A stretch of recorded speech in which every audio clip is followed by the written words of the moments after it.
Hello, I'm Hamish, International Editor-at-Large of American Vogue, and I'm here to tell you everything you need to know about the little black dress.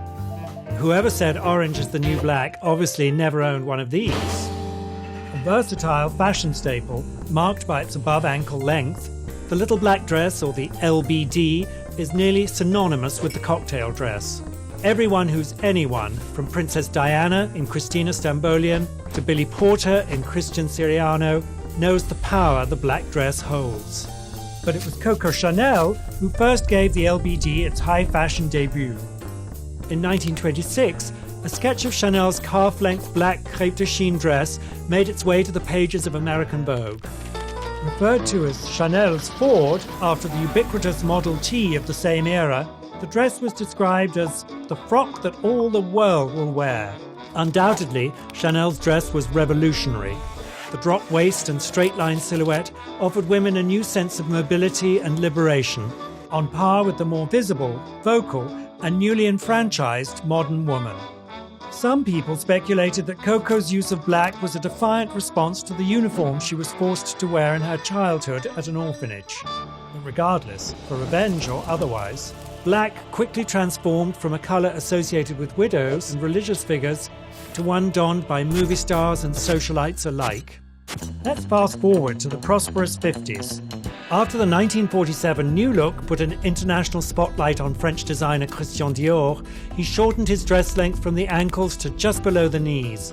His iconic and alphabetic silhouettes, the A, H and Y to name but a few, gave the LBD a shapely, feminine twist. Rounded shoulders, nipped-in waists and full skirts were Dior's signature style. Dior was the first to label these evening frocks cocktail dresses, and magazines, department stores, designers and customers were quick to rise to the occasion. In the late 50s and early 60s, youth culture was thriving, and Audrey Hepburn was America's brightest star. HUBERT de Givenchy found a muse in Hepburn, but he could have never predicted that his LBDs would become nearly synonymous with the woman wearing them. Hepburn's beloved characters, often exemplifying daring, cosmopolitan women, made the little black dress sought after by younger generations for the first time. Even Barbie, known for her youthful wardrobe of girly pink outfits, was caught wearing her first black dress in 1964. In Paris, however, a different shape was taking form. Spanish designer and master couturier Cristobal Balenciaga was experimenting with tubular silhouettes, a callback to Chanel's 1920s designs. His use of stiff silk gazar, a moldable, lightweight textile, revolutionized what shape a cocktail dress could be. Take his 1967 four-point dress, for instance, decorated with a rhinestone brooch and imitation pearls. Since the late 1930s, Balenciaga found inspiration from the sobering black he saw in traditional Spanish folk dresses, menswear, Catholic orders, and historic Spanish art. During the latter 1960s, freedom, feminism, and free love reigned supreme. This era was all about risks, and French designer Yves Saint Laurent wasn't afraid to take them. Already having earned the title of world's youngest couturier after taking over Dior at just 21 years old, Yves Saint Laurent was a champion of street culture, rebellion, and sex appeal. His ostrich dress, made of sheer black chiffon with plumage at the hips, turned heads on the runway for freeing the nipple way before it was a trending hashtag. Saint Laurent famously put Catherine Deneuve in a schoolgirl-inspired LBD for her role in Belle du Jour, and soon actresses were spotted wearing minis of their own, both on and off the screen. By the late 70s and early 80s, the LBD took a backseat to the more extravagant and colourful designs that defined that era. The period wasn't a total bust for the LBD, however. The queen of rock and roll herself, Tina Turner, regularly wore the dresses of Tunisian couturier Azzedine Alaïa, whose stretch fabrics made his pieces the obvious choice for performers looking for alternatives to the classic leotard. Designer Patrick Kelly, too, self-referred to as the black male Lucille Ball, gave the chic fashion staple a flashy twist. His use of bows, hearts and buttons added an 80s flair to his designs. After all, more is more in the era of the material girl, but like Madonna, the little black dress was sure to make a comeback.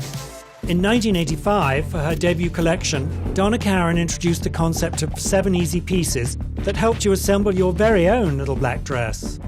Karl Lagerfeld, newly crowned creative director of Chanel, understood the power of nostalgia. But instead of using the black crêpe de chine material in the original design, he opted for a modern combination of black vinyl and polyester jersey.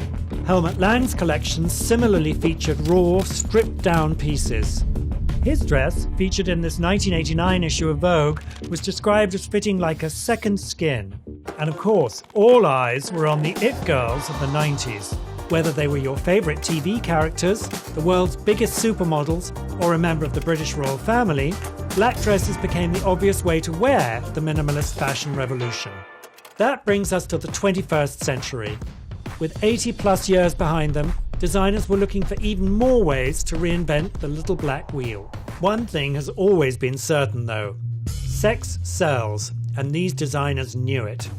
By this time, Versace and Dolce & Gabbana were already Italy's go-to designers for overt sex appeal.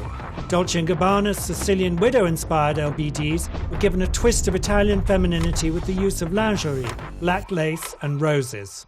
And who can forget the Prada dress worn by Bonne girl Camille in 2008's Quantum of Solace.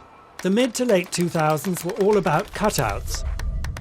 Anthony Vaccarello for Saint Laurent, Christopher Kane, Olivia Roustan for Balmain, and Donatella Versace all showed inventive black evening wear with slits, gaps, and unexpected necklines. Carly Kushni, too, released a handful of black dresses in her 2020 ready-to-wear collections. But perhaps her most modern piece is this, a designer in an LBD holding her own child, the outfit of choice for the fearless, successful woman. But it may be that the most interesting take on the little black dress came not from a designer, but instead from who was wearing it. The latter years of the 2010s has had men strutting their way down the red carpet in black dresses of their own. For one and all, a quick change of jewellery or shoes can transform any black dress from a daytime to evening look, making it the perfect choice for, well, anyone. Perhaps the little black dress really is fashion's great equalizer.